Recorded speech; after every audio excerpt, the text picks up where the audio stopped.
साल था 1950। न्यूयॉर्क का टाइम स्क्वायर हमेशा की तरह रोशनी और भीड़ से भरा हुआ था। लेकिन अचानक एक आदमी ट्रैफिक के बीच आकर खड़ा हो जाता है। उसका पहनावा कुछ अलग था। टेलर सूट, जेब घड़ी, बूट्स, जैसे किसी पुरानी फिल्म से निकल आया हो। और फिर एक टैक्सी तेज रफ्तार में आती है और उस आदमी की मौत हो जाती है।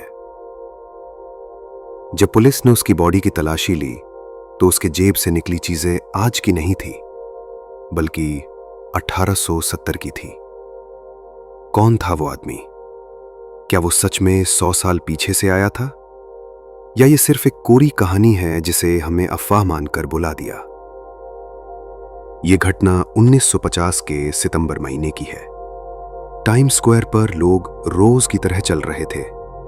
तभी अचानक एक व्यक्ति सड़क के बीच प्रकट होता है, जैसे हवा से टपका हो। वो व्यक्ति तेज आवाजों और कारों को देखकर हैरान था। कपड़े पुराने जमाने के, हाव भाव जैसे उसे इस दुनिया का कुछ भी समझ नहीं आ रहा। कुछ ही सेकंड में एक टैक्सी उसे टक्कर मारती है और वहीं उसकी मौत हो जाती है। पुलिस जब उसकी जेबें टटोलती है तो उन्हें मिलती हैं कुछ चौंकाने वाली चीजें। एक पुरानी सिक्कों की थैली जिनका प्रचलन 1870 के आसपास बंद हो गया था। एक बियर के दाम का बिल जिस बार का नाम था फिलिप्स टैवर्न, जो 1875 में बंद हो चुका था। एक घड़ी, पॉकेट वॉच 19वीं सदी की क्लासिक डिजाइन। एक घिसा हुआ लेटर जिसमें 1876 की तारीख लिखी थी। न्यूयॉर्क पुलिस के अफसर जेम्स कॉलिंस ने इस केस की रिपोर्ट दर्ज की थी। जब उन्होंने उस व्यक्ति के फिंगरप्रिंट्स FBI को भेजे तो कोई रिकॉर्ड नहीं मिला। 2 दिन बाद पुलिस को उसका नाम पता चलता है, रुडोल्फ फेंस। उसे पहचानने में मदद मिली एक पुरानी पते वाली चिट्ठी से जो उसकी जेब में थी।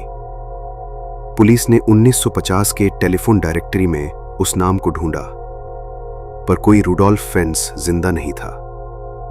लेकिन जब उन्होंने पुराने रिकॉर्ड्स खंगाले तो उन्हें 1905 की एक गुमशुदगी रिपोर्ट मिली, जिसमें लिखा था कि रुडोल्फ फेंस नाम का एक आदमी 1876 में अचानक गायब हो गया था, जब वो न्यूयॉर्क की ही एक सड़क पर घूमने गया था। क्या यह वही आदमी था? क्या वो समय में 100 साल आगे आ गया था? 1972 में इस घटना पर सबसे पहले लिखने वाले थे लेखक जैक फिनी, जिन्होंने इसे टाइम एंड अगेन नाम की कहानी में शामिल किया। इसके बाद 1976 में एक स्पेनिश रिसर्चर और लेखक पैस्टर लुजान ने इसकी पूरी केस रिपोर्ट एक जर्मन टाइम ट्रैवल विषयक रिसर्च में शामिल की। उन्होंने बताया कि NYPD ने इस घटना को सीक्रेट रखा और सभी फाइल्स बाद में क्लासिफाइड कर दी गई।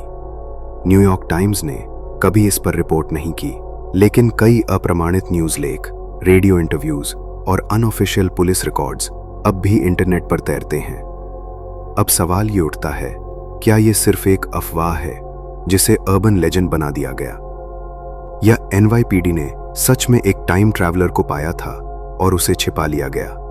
क्या ये जैक फिनी की कहानी से निकली कल्पना थी, या पैस्टर लुजान ने खुद ही इसे गढ़ा? कुछ एक्सपर्ट्स का मानना है कि रुडोल्फ फेंस की कहानी फिक्शन से ज्यादा कुछ नहीं है, लेकिन कुछ रिसर्चर जैसे क्रिस आउबेक और जैक वैली, जिन्होंने अनएक्सप्लेन्ड केस पर सालों तक काम किया, कहते हैं कि इस कहानी के इतने हिस्से अलग अलग सोर्स में मिलते हैं कि इसे नजरअंदाज नहीं किया जा सकता। क्या समय में यात्रा संभव है?